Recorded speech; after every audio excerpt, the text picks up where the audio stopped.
Hi, good morning, and welcome to Real Estate in Real Time. I'm your host, Woody Zimmerman, here with Mark Skabowski of Remax Lakes. Welcome to the show. Here we are. Good morning. How you doing? I'm doing well, thanks. You getting ready for spring? I am ready for spring. The snow's starting to melt off. We've had some warmer temperatures. Can't complain about that. And although this is an ugly time of year. It is. The snow melting, brown, all that stuff. Yeah. Dogs are bringing in half the yard into the house. Paws are muddy. Yeah. And then, jumping up on the couches. And just it does create a lot of havoc. But the good news is it's almost time to run. Yeah. Oh, yeah. There you go. There are those that have been running all winter. I'm not one of those. No. I'm a warm weather runner, just like I'm a warm water diver. Yeah, right. Yeah. I'm a warm weather runner. Nothing wrong with that at all. I did not run outside all winter. Yeah. Unless we had a really nice day, but very few nice days, I guess. But I'm ready for that to happen. My dog is ready for that. My wife said she needs to go on a diet. Yeah. Too many treats all winter. Yeah, right. Yeah. So we're ready for the season. Okay. Yep. A lot of people are gearing up for spring break. Yep. And a lot of people are gearing up for the spring season because that's when the market in real estate gets hot again. It does. And the normal real estate market, if there is such a thing as normal anymore, right? Yeah, is March through October. I mean, that's when the peak season. Again, I've been doing this a long time. You can see the ebbs and flows. If you viewed it as a sine wave, we start to see activity pick up in March. It kind of peaks July, and then it starts to taper through to October. That's a normal market. Now, granted, there are outliers everywhere. Yeah. But, if you're, this show today, I thought we'd talk about if you're a seller, getting your house ready for sale. And you've still got some time. I'm not saying take on a major remodel, to get that ready to go. The things that I'm talking about are sort of quick fixes, but they're to match buyers' expectations. The way to maximize what you're going to receive out of selling your house, even though the market's nuts and, hey, I throw it out there, I get it. As we talked about last week, things are starting to, the acceleration of price increases are declining. Yeah. The curve is kind of flattening. So we're going to be back to where, the best homes get sold first.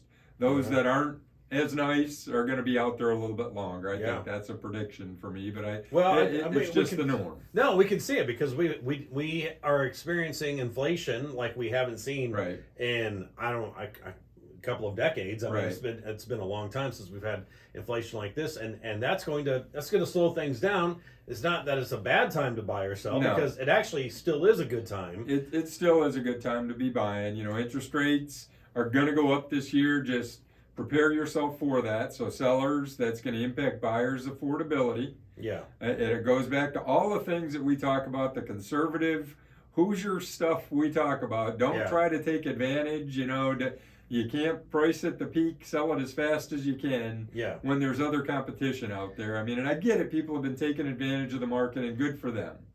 The fact is, I think we're going to see a return to more normalcy. Yeah. So these tips are for sellers. Get your house ready. Even in a hot market, these are things that you would want to do anyways. Okay. All right. So, again, don't plan a major remodel right now. Don't go rip out the bathroom unless you're guaranteed to have it done to be in sync with that start of the hot selling season. Yeah. Okay. When the season starts. So, neutralize your house. What do I mean by that?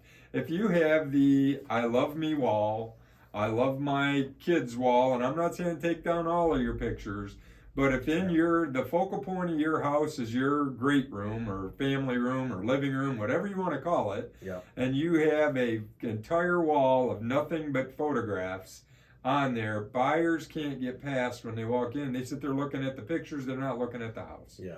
So guilty. Yeah, but you're not selling. Right, exactly. Right? I mean, there's the difference. Yeah. And, my wife and I, we've had this discussion before. It's like, well, do we need to neutralize our house or declutter or whatever? If we were selling, but we're not. So if you want to have those pictures up, if you want to have the stuff pasted all over the refrigerator, grandmas and moms and feel free. But if you're selling, those things catch buyers' eyes when they walk in the house. It makes sense. And it doesn't show well in the pictures. When, the agent comes in and takes pictures of your house that are going to go out in the MLS, it doesn't look good there. No, it looks like clutter. It looks like clutter. So, again, if you're selling... I'm not saying take them all down because you don't want to make it stark like it's a hospital. Right, yeah. But, if you've got 30 pictures on the wall, make it 15. Cut it in half, compromise. Yeah. And you'll probably gain out of that. Right. Although you have lots of little pinholes where you just took all those pictures off. So speaking of, if that's the case, fix those pinholes. Yeah. Before you put the house out on the market. Before you go out there and list it, fix those pinholes. As we get rid of all of this snow and, it's gone and people are coming to look at your house, curb appeal. It's major. It all goes back to that. So now, while we still do have snow on the ground, shovel your snow. Yeah. For people coming to your house, right? If you listed it tomorrow and there's still snow out there, make sure the path is cleared so people can get in to take a look at your house. Yeah. Now, granted, in the spring selling season, hopefully, we're not going to be talking about, having to clear your path. Yeah. But, trim the bushes coming up to your house, clean the yard up, because every winter stuff just accumulates in your yard, right? Things that have blown around, got caught in the snow, sit out there, go out, do a walk around your house. What needs to be picked up, and pick it up. And a little bit of mulch goes a long way. A little bit of mulch goes a long way. A little bit of trimming of those, the landscaping goes a long way. Yeah. All of those things impact the buyer's perception when they walk in to the house. Their first view of the house, that's the first thing they see is walking up, make sure it's neat and tidy. I always think of the front door because that's like a focal point, Does the front door need painted? Does it need to be refinished? Does it need to be cleaned up, Right. And just a little bit of like tung oil or something like that, right. Can really spruce it up and make it look good. But I do think we have to take a break because we're kind of running over this segment. So we'll talk more about that coming up here next. You're listening to Real Estate in Real Time. Welcome back. You're listening to Real Estate in Real Time. I'm your host, Woody Zimmerman, here with Mark Skabowski of RE/MAX Lakes. And we're talking about you preparing for the selling season. The market heats up this time of year, going into March, basically. And so tips to prepare for you to sell your home. Yep, and at the end of the first segment, you kind of talked about your door. That's an inexpensive fix. It is, yeah. To spruce up your house, the first thing that people see. Paint your door if it's paintable. Yeah. Paint your door, sand it, do whatever it is, varnish, stain, any of that. Make it look nice and fresh. That's the whole idea. Along with that, clean your windows. Yeah. Because you never know which direction the sunlight's going to come. You do, living in the house. Yeah, but if you know that, you look through the windows, they look nasty, clean them up. Yeah, well, again, we're talking about dogs bringing in half the yard. Paw prints on the back door. Right. It all always, of that stuff. Yeah, I mean, it just looks really, really bad. Yeah, and get it in inspection order. Yes. That's the best way to talk about that. Dust on the ceiling fans. Yeah. You'd be surprised the number of homes we go into where there's dust hanging on the ceiling fans, spider webs up in the corners and things like that. Yeah. Again, is it gonna sell your house or not? It'll make it more attractive to the buyers when they come in. If you're missing the little things, what are the big things that you're not doing? Yeah. I mean, that's the bottom line. So, odors, pet odors, right? We love our furry friends. Yeah. Our fish, our iguanas, our snakes, whatever those are. Yeah. Try and get rid of any odors that you've got in the house. And when I say try to get rid of them, really take care of them. Don't put a Scentsy out. Because the worst thing is, those plug-ins, where they go in, they heat up, and they emit this great smell. Right. That everybody goes, what are they covering up? Yeah. That's the first thought for buyers. So, if you're getting ready to list it, start clean out the litter box more frequently than you would if you weren't going to have it listed. But the thing about your smell, is that you become immune to correct. You don't even think about it. Ask a neighbor, ask your agent, ask somebody, hey, what does my house smell right, like? that's my house stink. I mean, actually, yeah, right. I actually had a friend in my house who's only been to my house like maybe once or twice, and he's like, and he just takes a big whiff of my house, and he's like, "Your house smells so good." I'm like, "Really? Really? I had no idea, but right. no, but right. but it could have been the opposite. And the opposite is not good. No, it's not. It's a turnoff. It is a turnoff for potential buyers. Now, again, the stuff we're talking about in the market as hot as it has been, mm-hmm. people are buying regardless. They need a place to live, they're going to buy it. But that isn't always going to be the case, and I don't think it's going to be the case through this year.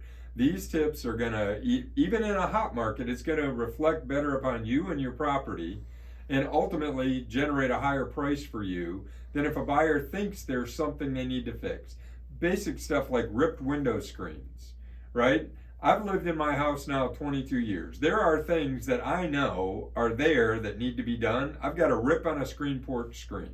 Yeah. You know, if I were to sell it, I'd fix that because it catches the eye. It's similar to when you're hunting. You're looking for the things that are out of place mm-hmm. when you're in the woods. You know, how do you see that deer? Well, I saw a brown patch and a bunch of green. Yeah. And I stared at it long enough and something moved and it's a deer. Yeah, yeah. Well, it's the same thing. That tear in the screen draws your attention. Mm-hmm. The things that will draw your attention. We talked about cleaning the windows. That draws your attention. Spider webs in the corners draws your attention. Mm-hmm. You know, a pile of dirt on the floor draws your attention. Yeah. So what you're trying to do is eliminate those draws to attention mm-hmm. so that buyers are looking at your house and they can see themselves in there. Now it sounds all foofy and whatever, and psychological, but that's the reality of it. Well, yeah, because a potential buyer is looking with a critical eye. Yes. Whereas if you're inviting just friends over for a euchre tournament or whatever, it's not. It's different. You're like, they know me, it's okay. Yeah. It's not going to be the end of the world. It's completely different. Yeah. Absolutely. So, what you want to do is make it inviting and comfortable, and so the buyer gets the best first impression that they can. So clean it up, dust it, clean the toilets.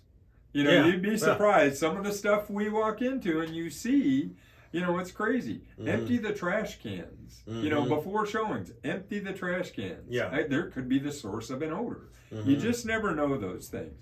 And I guess the last thing, sticky door locks. Make it easy for agents to get into your house. Okay. You'd be surprised. I carry a can of WD-40 in my car because, and a lot of people don't lubricate the door locks. You go to turn the key and it's sticky, whatever. It eventually goes. Yeah. As an agent, that's the worst thing that can happen, to snap a key off on a door lock. Right. Or you can't get in. So help your agent sell your house. Make sure the front door lock works. It's just like a bad impression going into it. It's Absolutely. like, this house is a problem. It could be. You know what I mean? Could be, yeah. Yeah. Okay. Yep. No, very good stuff. Very good stuff. All right. Hey, Mark, your contact information? Sure. Our website's lakes-realtors.com. Phone number is 574-834-1233. Check us out on YouTube. We'll have this posted here this week. All right. I love it because spring is here. I love that we're talking about spring. So, Yep. You've been listening to Real Estate in Real Time. Have yourself a wonderful weekend.